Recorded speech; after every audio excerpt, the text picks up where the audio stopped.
Hi, I'm Shadeed Eleazer, co-founder and president of the Baltimore SharePoint Users Group, Maryland's longest running Microsoft-focused community learning institution. We've delivered session after session, month after month, year after year. And one of the top questions I'm asked is, can we watch the replay of this session or that session? This month, we're kicking off our instant vintage session where we restream a presentation that was well received by our audience. Now, next month, July, we will feature a live presentation in the return of Microsoft MVP Nate Chamberlain. But this month, we will revisit Introduction to AI and Cognitive Services for Microsoft 365 developers and information workers, delivered by the Prashant Boyer.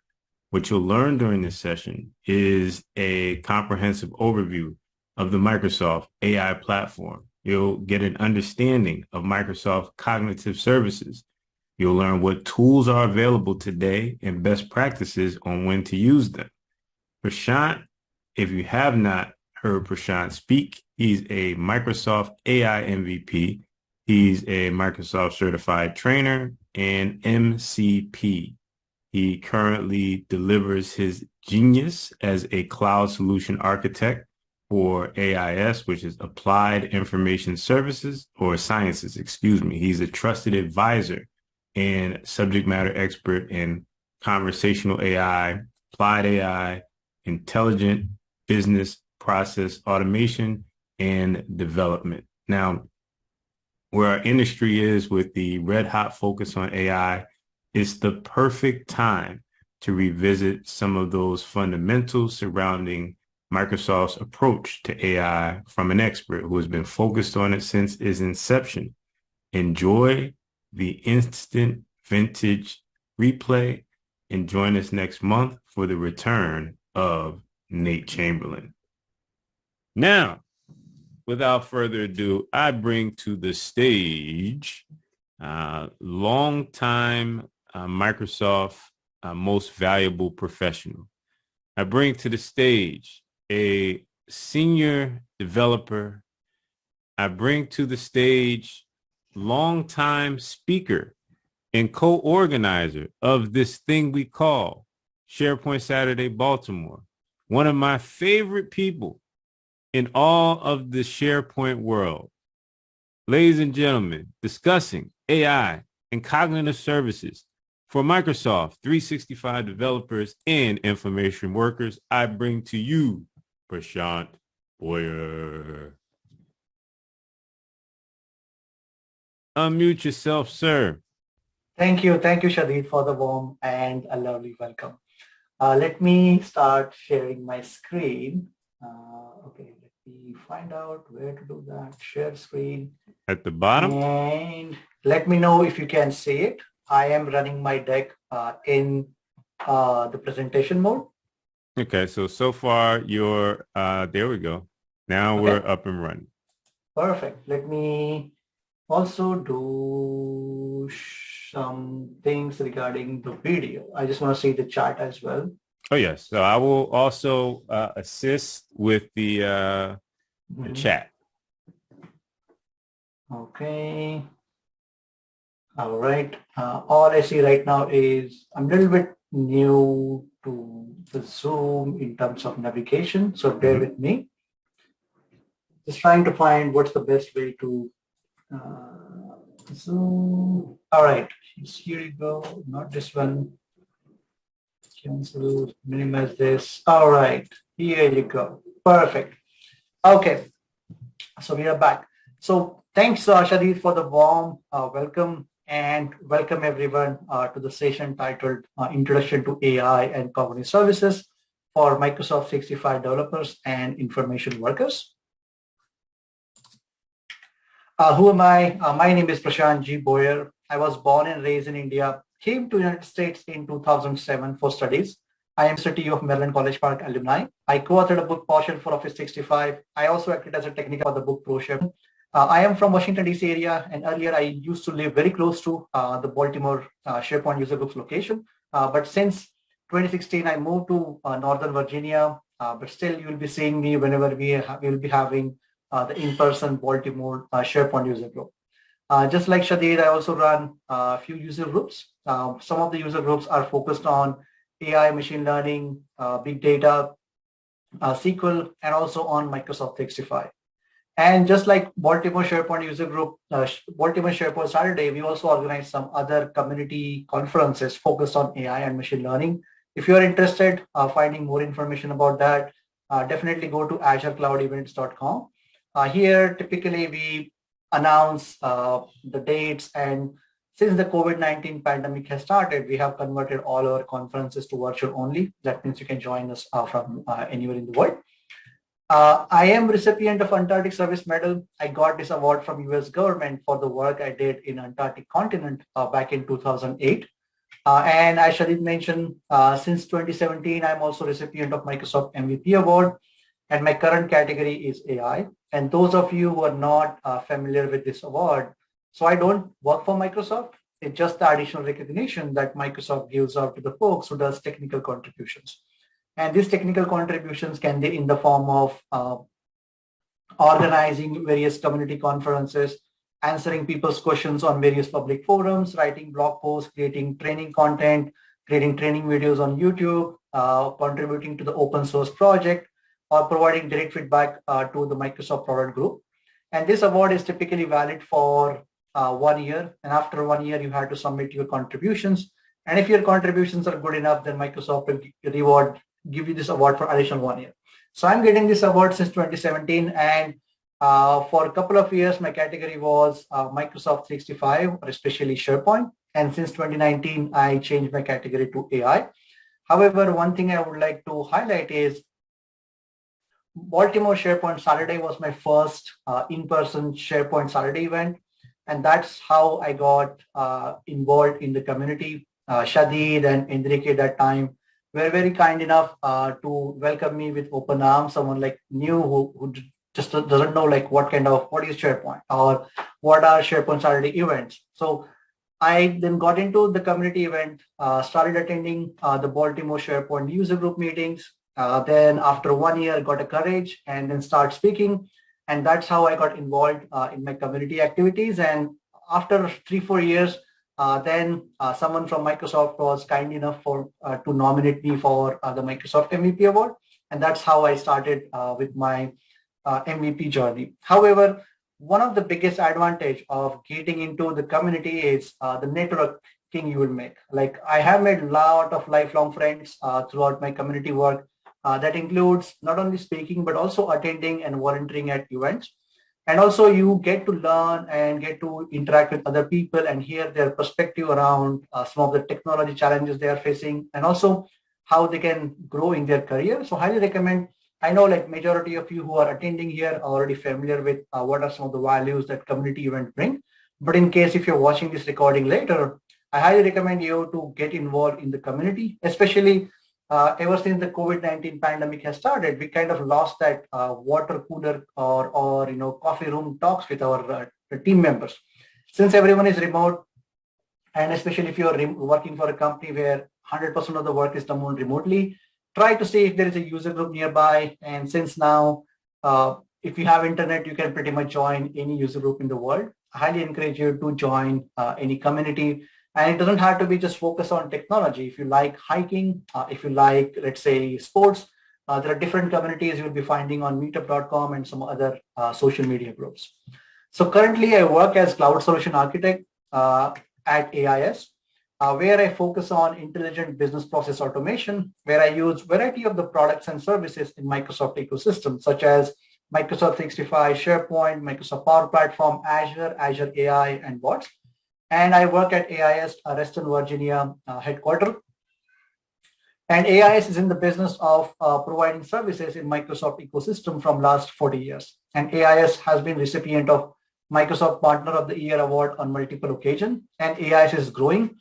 We have a lot of open positions. So if you or anyone in your network is located either in US, Canada, or UK, you can pretty much apply to all the open positions we have, and you will find the latest and greatest information about open positions at careers.ais.com/jobs.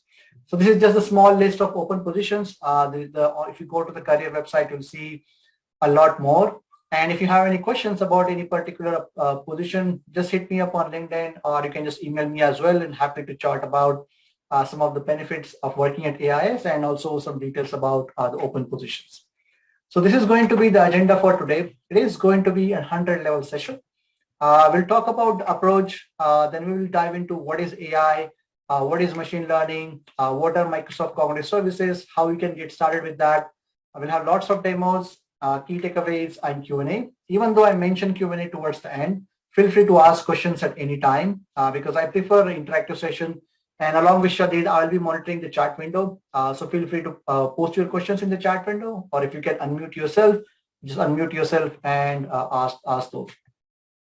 So the approach we're going to be taking in this session is, so this session is geared towards non-data scientists, and the target audience is developers, IT pros, or power users. So if you are a data scientist, then you may not get much value from this particular session.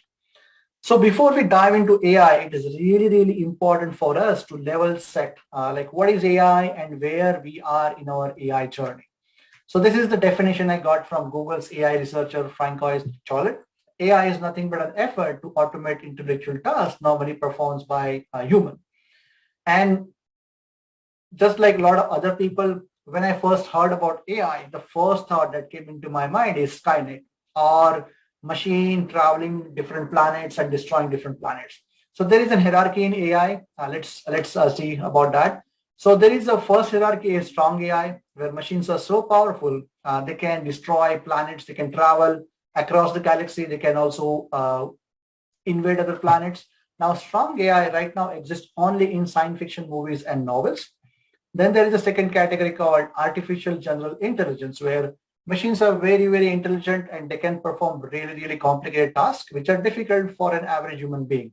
One of the examples I can give you here is, if you have seen Marvel Comics franchise called Iron Man, there is a main character called Tony Stark. Now, Tony has a personal assistant called Jarvis, and Jarvis is very intelligent. He can perform really, really complicated tasks, and Jarvis falls under AGI. Again, AGI right now only exists in sci-fi movies and novels. Where we are at weak AI, where we have specialized services for specialized tasks. And one of the service you are seeing on the screen is real-time speech-to-text translation. So right now, I'm using an out-of-the-box feature that comes with Microsoft PowerPoint, where I'm speaking, and this particular service is translating my speech into the text that you can see on the screen. However, if I go back into this particular service, and if I go here and if I change the settings, right now everything is getting displayed in English. If one of you or some of you in the audience speak Spanish, so let me convert that to Spanish now. And let me begin.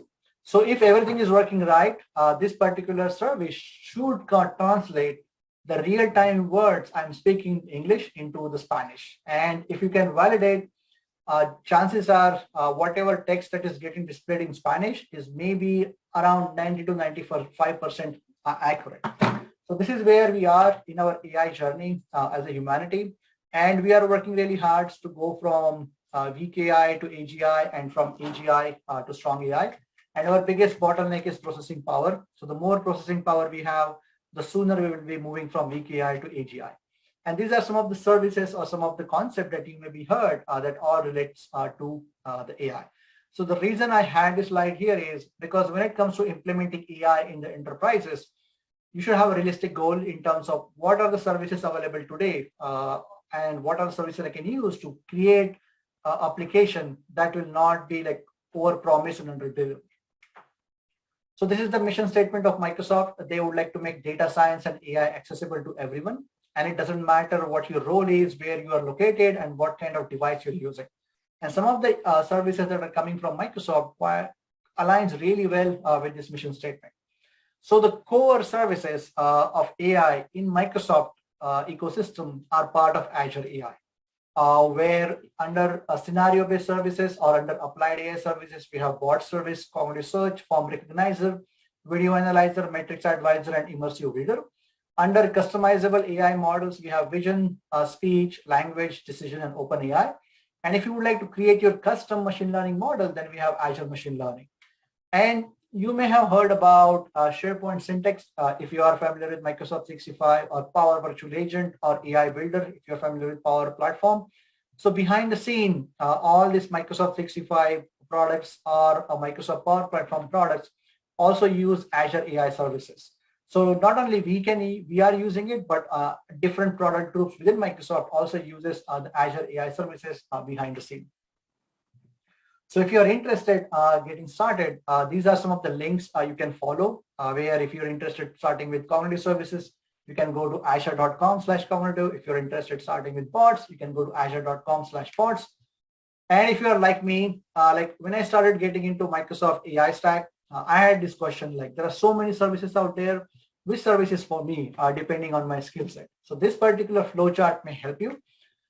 What you would like to do, whether you would like to build your own machine learning model or not. If you're a data scientist and if you would like to build your own machine learning model, then Azure Machine Learning and corresponding services are for you. If you're like me, who's more interested in consuming what is out there, then the cognitive services or applied AI and bots are for you. Now let's talk about bots. I will not be going a lot deep into bots because last month we had a really nice presentation from Labrina, and she gave a really nice overview of the Power Virtual Agent. So this is just a high level of overview of what are some of the options available to us in case you are interested in creating chatbots or virtual agents in your enterprise. So in Microsoft ecosystem, we have two options: under platform as a service and under software as a service. Under platform as a service, we have Microsoft Bot Framework, which is an open source SDK and tools. And it is built for custom bot development. The target audience for Bot Framework is developers, and you can create custom bots using C#, Node.js, Python, and Java. However, if you are planning to host your custom bots using Azure Bot Service, then only C# and Node.js is supported. What does that mean is, if you are using Java or Python to create your custom bots using Microsoft Bot Framework, then you have to host that bot yourself somewhere else. You cannot use Azure Bot Service for that. Under software as a service, we have Power Virtual Agent. It provides a no-code experience for bot development. It's ideal for business users and domain experts to easily build a bot. And behind the scene, it uses all the AI services which are available under Azure AI, and it also built on the top of Microsoft Bot Framework. However, you as a creator of the bots or virtual agent don't have to worry about that at all. There is also another offering from Microsoft called Microsoft Dataverse for Teams, which provides a low-code platform for Microsoft Teams. And it supports to build low-code, no-code apps, flows, and most importantly, chatbots that will only work within the context of Teams.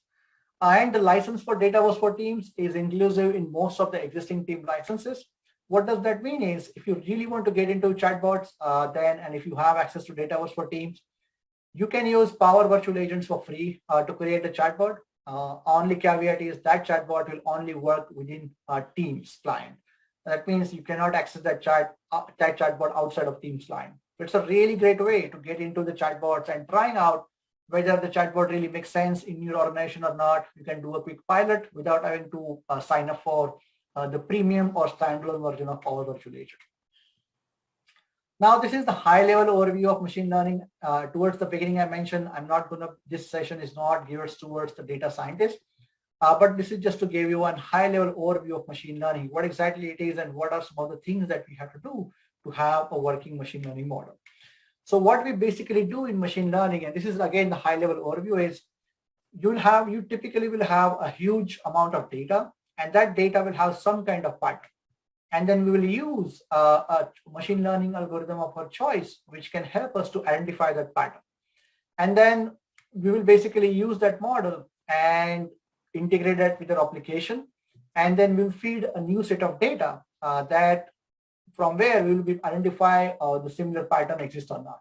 So this is like a high level overview where you will have a huge set of data, and that data will have some kind of patterns in it. Then you will use machine learning algorithm of your choice. And that algorithm will help you to find patterns in your existing set of data. Now, once you do that, then you will generate a model from it. And then you will your model will help you to recognize the patterns in the new set of data. And then you will integrate your model with your custom application. Now, this step is really, really important. And you will be feeding the new set of data to your custom application. So what this particular thing tell you is not only you need data scientists to create the model, but that model somehow needs to integrate with your custom application. Let's take example of a driverless car. So in that, we also need a machine learning model which we can identify the images and other stuff and help the driver while in navigating the car. However, that particular machine learning model has to work with an application, in this case, a car, so we can have a really meaningful application. So this particular slide will tell you we'll always need a combination of team where you need data scientists, but we'll also need developers or citizen developers who can then use those models and create a meaningful application for you. These are some of the popular machine learning algorithms are available, and you can go to this particular link to find more information about all these algorithms and read some more literature on Microsoft site. Now let's talk about what are cognitive services. So cognitive services are pre-built services which are available to us as a REST-based endpoint. And it's really, really easy to use. Anyone can use cognitive services, whether you are a developer, IT pro, or a power user. All you need to know is what is the URL of your cognitive service and what's the subscription key. If you have those two information, then you can use that cognitive service with any platform or any programming language or any tool of your choice, as long as that platform, programming language, or tool allows you to consume REST-based API. There is a tons of documentation available on this pre-built cognitive services where we don't have to worry about the machine learning model. We don't have to worry about training the data set. Everything is handled by Microsoft. All we have to do is sign up for the service, get the key, and start using that in your application. And again, if you run into any issue, you can always post that question on Stack Overflow, and Microsoft is paying people to monitor that and provide you the answers to your questions. So if cognitive services are nothing but a REST-based API, where can we use them? Any application that can consume REST-based API. For example, if you are a developer, you can use that with JavaScript application, console application, .NET application, Java-based application, iOS application, Node.js, Azure Logic apps.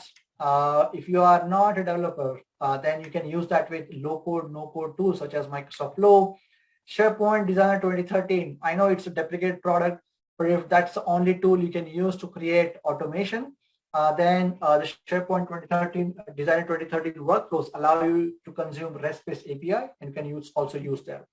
Since it's a deprecated product, I don't recommend using that anymore. But if you don't have any choice, you cannot use Power Automate or any other tool, you can definitely explore SharePoint Designer 2013 and see if you can use that to consume cognitive services.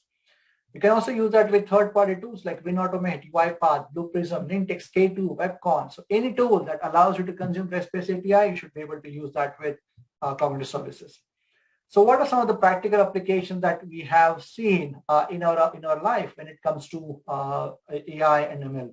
So these are some of the practical applications we can build in the enterprise space. For example, if your company has a large number of employees, then you create a custom model, machine learning model that can give you information on some of the recommendation on training needs, resourcing need. You can also get information on process improvement.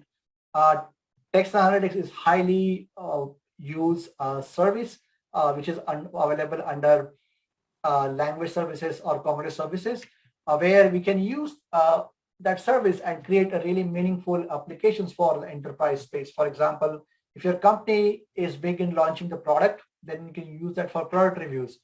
One of the biggest use case I have seen is if your company has a huge set of legacy contents in form of on-premise SharePoint or file share, and if you would like to move that content to a new storage location that can be either in cloud or some other CMS-based system, then instead of doing lift and shift, you can use text analytics to automatically classify the content and use that classification information to decide which content should go where.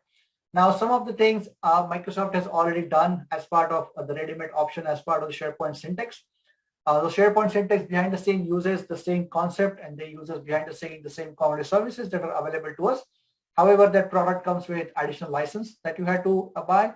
But in case you would like to create a crude version of SharePoint syntax, that is possible using the commodity services and custom code. So with that, let's go to the demo of the commodity services. Before that, let me see if there are any questions in the chat window. All right. Any Looks like there are no questions that questions. you have, make sure you add them to the chat. Okay. Going Right, once, going twice. Thank you. So what I'll be doing here is I will just be resizing my browser window here so that the subtitles are also visible. All right. So if you are using multiple screens, you can follow these steps along with me. So go to your favorite browser and go to your favorite search engine and just search for Microsoft Cognitive Services. And this is the link we are looking for, Microsoft Cognitive Services API for developers.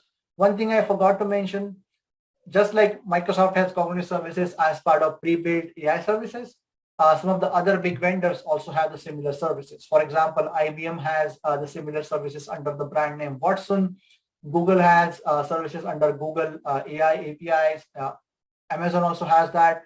Oracle also has that. So most of the major vendors you will see these days have a pre-built AI services which are available to us, which are very easy to consume, and you just have to know how to use them, and you can start creating intelligent application.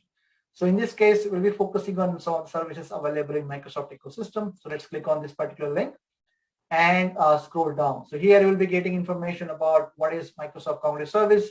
And if you scroll down, then here we have nice segregation of various cognitive services that are available to us. So those services are configured or categorized into 5 different categories like speech, language, vision, decision, and OpenAI.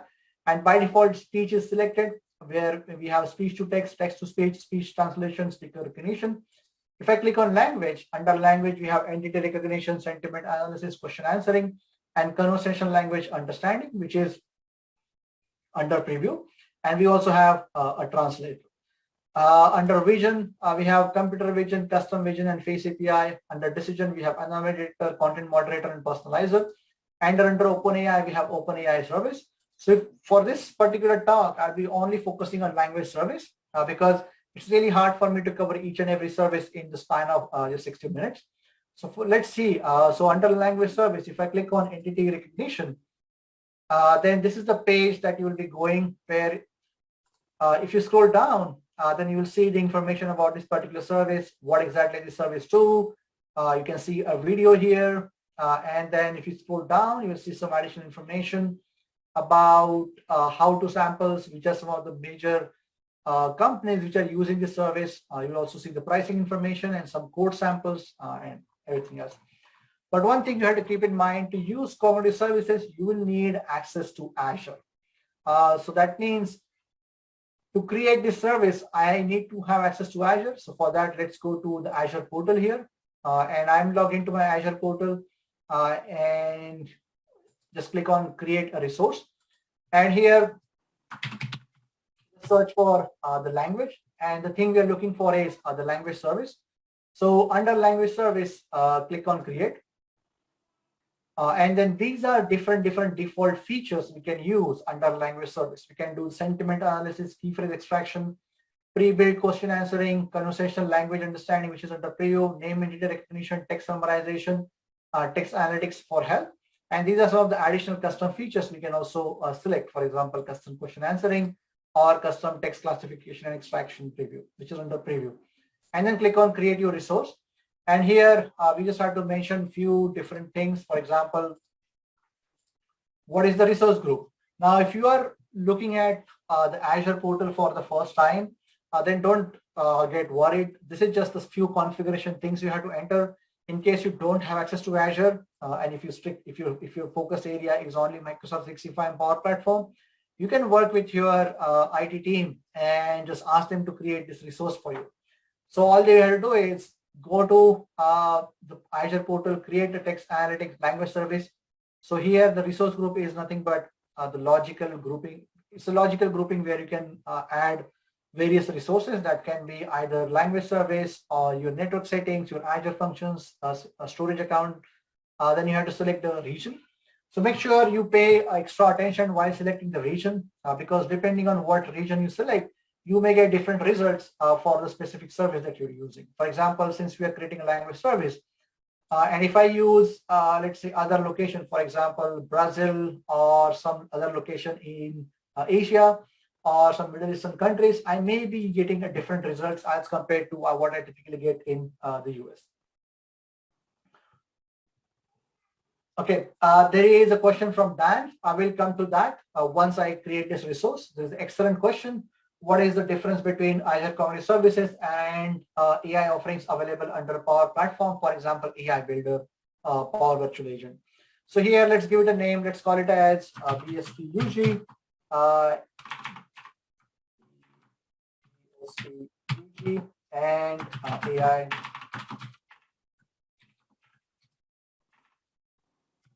services. Now here we have to use the pricing tier. So each service will come with a free tier and a paid tier. If you're using this service for the first time, I highly recommend you to use the free tier because once you go with free tier, you don't get charged for anything. However, the free tier comes with a limitation that we can do 5,000 transactions per 30 days. But it's a good way to get started with this where you don't have to pay any money. The free service will come with one caveat too. You can use free service once per subscription. For example, if I scroll up here and in this particular subscription, if I have used this free service already, then I cannot use it again. I had to go with the paid one, which is the S. And then you have to accept to the legal terms. And also you have to accept the responsible AI notice. Microsoft is really big on making sure you're using Microsoft AI services responsibly. And then next is click review and create. And if everything is fine, then once you click create, this service will get created. Now, I'm not going to go ahead and create this service because I already have created one. So let's go here.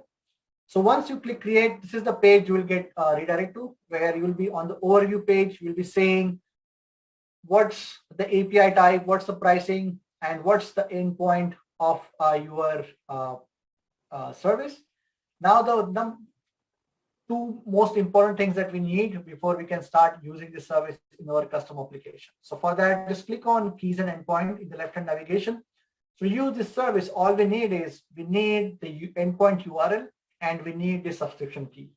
So the moment we have this information, we can start using this in any application of our choice. For example, if I go and just copy this, and I'll be copying this, but I will not be showing this on the screen here because if you know my endpoint URL and if you know the key, then you can make these calls on my behalf, and I'll be getting a charge for it. So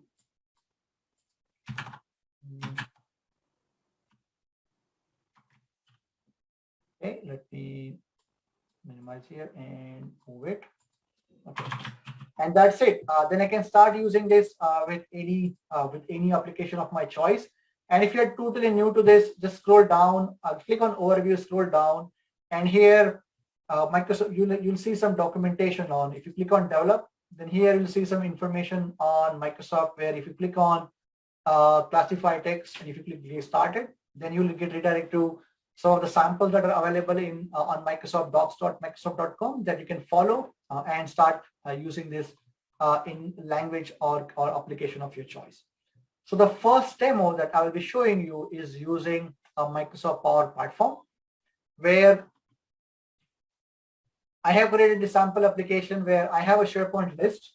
And what we are doing here is we are using this SharePoint list to capture the feedback. And once someone enters the feedback, then we have a Power Automate created.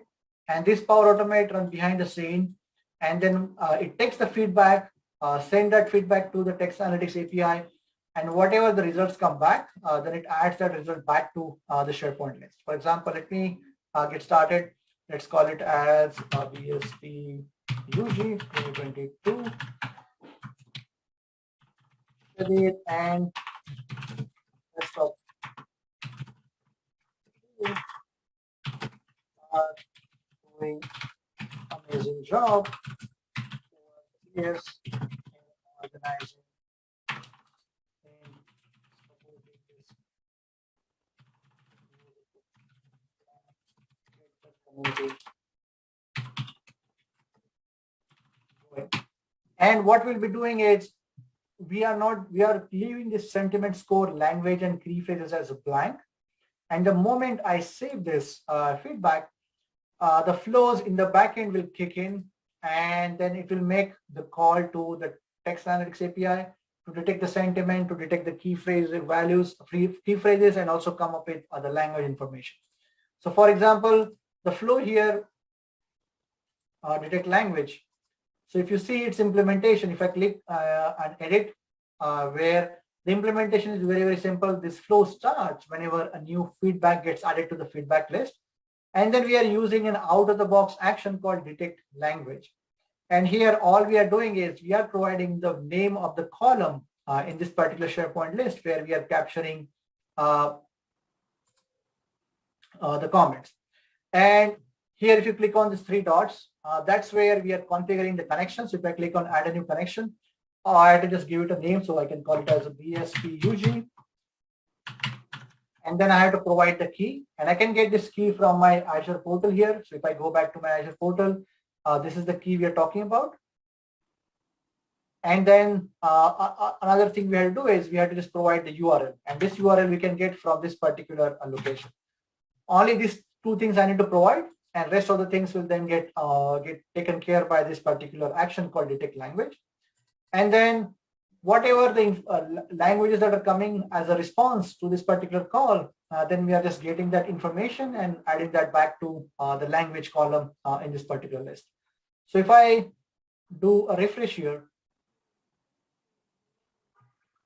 so looks like some of the flows are still going. So the sentiment score came back, and let's see the implementation of sentiment score.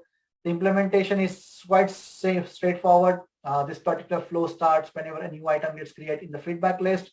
And then the action we are using is called detect sentiment. And for that, we are providing the value of the text is from the column demo comments. And then here we are configuring the connection to the text analytics API. And whatever results come back, then we are just adding that back to the sentiment score field. Similarly, we are doing for the key phrase extraction. The action we are using is key phrases, and we are providing the text via the column called demo comment. And here we have provided the connection string for our text analytics API. And whatever the key phrases come back, then those are getting added to the SharePoint list item in the column called key phrases. So let me go ahead and refresh this again. So far, sentiment score has been came back. Key phrases, this time it came back as Shadeed. And we're still waiting for the language. But as you can see from the other example I have, which is number 86, the language came back as EN. EN stand for the English language. And the way sentiment score work is sentiment score shows you whether a statement is the written text is positive or negative. If the written text is positive, then the sentiment score will be towards 0.99 and closer to that. If the written text is negative, then it will go towards 0.01. Now, since this is like 0.89, that means this statement we have is fairly positive. But this was a quick and easy implementation using the combination of low-code, no-code tool like Power Automate and cognitive services. Now, coming back to the question on Dan, which he asked like, what are the differences between the cognitive services that we have and the AI Builder? Because in AI Builder, we can do the similar operation. For that, what I would like to do is I would like to go back to my slide deck here and bring back the slide that I have previously. So the way the cognitive services work is you need to know how to use that service, like using custom code, or in Power Automate, we have action available to us. However, those, like if you are not a developer, then sometimes you may find that, okay, this particular using an API key, using the URL is a little bit cumbersome for me. And it's not that intuitive for me. And that's where Microsoft introduced AI Builder in the Power Platform, where behind the scene, it still uses the cognitive services, but you as a user are shielded from it. Like you don't have to go to Azure portal at all. Like I have seen a lot of enterprises where the citizen developers or the low-code developer doesn't want to deal with Azure portal at all, or you may not be having access to Azure at all because Azure is handled by some other team and you may be handling, your team may be only responsible for Power Platform. In that case, you can use AI Builder, which is available as part of Power Platform, and it will be coming up with different licensing, where you don't have to worry about Azure at all. You just have to go to your Power Platform portal, use AI Builder, and you can use the same kind of functionality that I showed you now as combination of community services and Power Automate. But since it's an additional service that Microsoft has created and made available to us as a user-friendly service, it will come with some licensing costs, and also it will have some limitations, and those kind of limitations you will not be seeing if you go with directly with community services. I hope that answered your question. If you have any follow-up question on that, please post that in the chat window. Now let's go back to the tech. So we saw a quick example of how we can use this community service using the Power Automate. Now let's see how we can use the same service as a developer. So as a developer, if you would like to use, then you can use that with any language of your choice. The language I'll be showing you here is the C#. And this is the way you will be making the different calls to extract different information. If I would like to extract the language, then the call I will be making is the URL of my language service /text/analytics version 3.0 and then /languages. So that will give me the language that the text is written. If I do the same thing if I need to do the same thing for key phrases, then my endpoint URL will be the URL of my service /text/analytics version 3.0 and then /key phrases. Same thing we'll be doing for the sentiment as well. So let's take a look at that particular demo. So for that, I will need to start the Visual Studio. And while the Visual Studio is loading, feel free to ask any questions that you may have in the chat window. Okay. All right. So this is the project that we'll be using. Perfect. So as I mentioned, this is going to be the URL of your different calls that you will be making. For example, for the sentiment, to extract the sentiment, this is going to be my URL, this is going to be the URL I can get from Azure portal for my language service, then /text/analytics, then version, and to extract the sentiment /sentiment, to get the key phrase /key phrases, to get the language /languages. And the way this console application work, and you will find the source code available on my GitHub site for this particular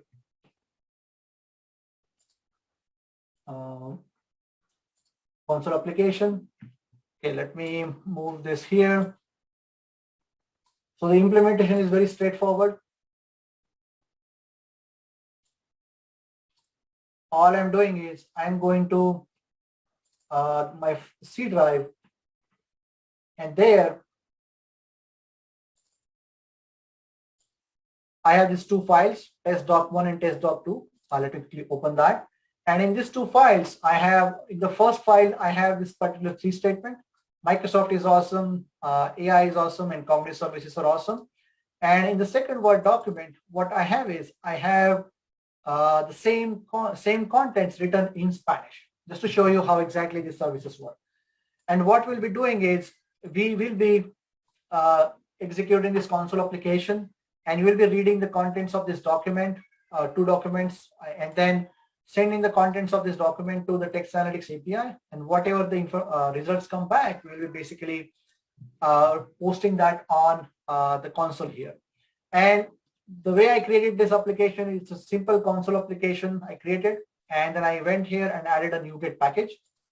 And the name of the NuGet package is Microsoft Cognitive.Lewis. And you can download that. And once you download that, then you can start making the calls. So let me run this application in the debug mode, and I will quickly show you the output on the screen. So let me go through it real quick.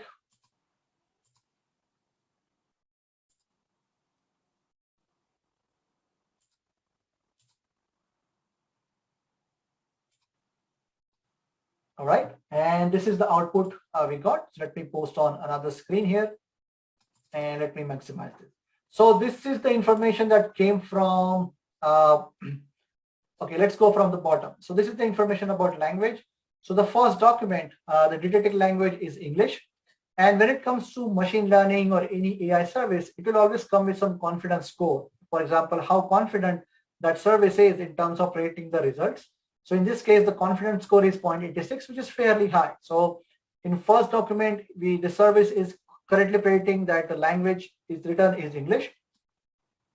Now the second document, it is detecting the language is Spanish, and the confidence score is 0.86. That means the text analytics API is correctly detecting the language that both the documents are written.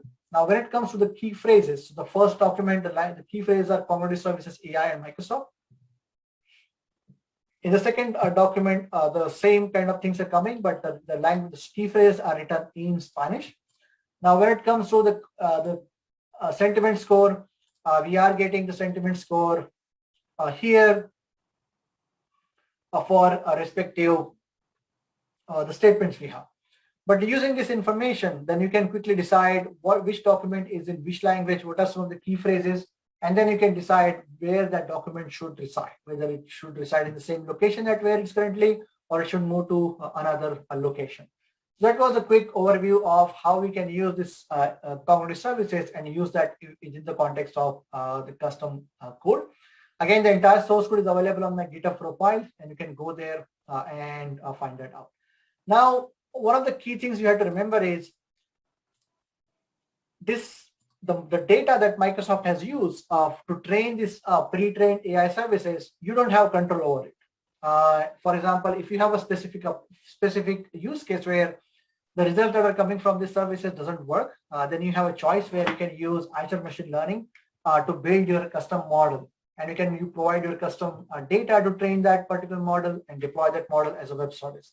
So if you are into data science and if you would like to create a custom model, I highly recommend you to check out Azure Machine Learning because not only it gives you a platform to create your model, train your model, but also it will use your platform to deploy your model as a web service. So then your developers can go and start using your model as a web service and build intelligent application. Now, in case you would like to get your hands dirty with Microsoft 365 products, especially some of the products available in Microsoft ecosystem, such as SharePoint Syntax or AI Builder in Power Platform or Power Virtual Agent, this is a really good way to get your personal Microsoft 365 developer trainer, where all you have to do is go to docs.microsoft.com, go to this particular link for Microsoft 365 developer program, sign up for it. And once you sign up, you get your personal Microsoft 365 subscription for free. It comes with E5 licenses and it comes with 25 users, and you will be a global admin. And this particular, and E5 is the highest level of license you can get in Microsoft 365 ecosystem. And it comes with Exchange Online, SharePoint Online, Teams, Planner, then Power Platform products such as Power Apps, Power Automate. You can also use the same tenant to sign up for some premium features as well. For example, Power Automate Premium, Power Apps Premium, Power Virtual Agent Premium. And as long as you are using this tenant for personal training and development, Microsoft will keep renewing this tenant for after 90 days because the initial validity is 90 days. And if you're using this tenant for personal training and development, Microsoft will graciously increase that trial period for additional 90 days. And they will keep on doing it as long as this program is active. So I am using a tenant from this program from last 3 years. So imagine you can have your own tenant where you'll be global admin and you can use that for your personal training and development. Another option is to sign up for 1 month trial. And to use Azure Cognitive Services, you will need access to Azure. There are various ways to get your personal Azure subscription. My favorite one is if you have access to MSDN, go to your MSDN portal and see your subscription qualifies for some free monthly credits. If you do, definitely sign up for that because there you don't have to use credit card. In case you spin up something in Azure and you consume your $150 credit in the first day of the month itself, all it will happen is your subscription will be disabled for the rest of the 2019 days. But come the next month, again, you will get the same $150 credit and you won't get charged for anything at all. Another option is you can use your credit card and sign up for free trial. And depending on your country, you get some fixed credit for free and then you had to use that in a specific time period. There is another program from Microsoft called Azure for Students, where you don't need a credit card. All you need is a valid EDU account. And if your school is participating in Microsoft Azure for Student program, then you may get $100 of credit. And again, that depends on the country and depends on the school. And here you don't need to use credit card at all. So hopefully the contents we covered today made you explore Azure Cognitive Services and Azure Machine Learning, and you will go home and play with it. And if you don't have access to Microsoft 365 Developer Tenant or Personal Tenant, definitely check out Microsoft 365 Developer Program. So with that, these are the things we covered today. These are some of the references I use, and these are my contact details. Feel free to connect with me on LinkedIn. Happy to chat with you if you have any specific questions. You can always email me as well. With that, it comes to an end. Thanks for joining us today. Stay safe and healthy, and let me know if you have any questions. Ladies and gentlemen, Prashant has delivered the magic of AI for our audience. Make sure that you go to his LinkedIn profile and connect with him. Leave him a recommendation in terms of how you enjoyed this presentation, and one key takeaway from this session, the resources in terms of Azure for Students or the developer tenant are tried and true resources. I know he's been using the developer tenant for a couple of years at least. So the fact that he shares that so openly is definitely great. So thank you for taking the time to deliver this great presentation. And yes, please come back whenever you want. Yep. Thank you. And definitely looking forward to the in-person event. Like hopefully once we'll have a good handle of the pandemic, hopefully we'll all can come together and meet at SharePoint Saturday Baltimore event. There you have it. There you have it. So going to wrap up for this evening. The recording of this session will be available on YouTube and also emailed if you're on the Baltimore SharePoint mailing list. So on behalf of Prashant, I'm Shadeed, and thank you for tuning in to this month.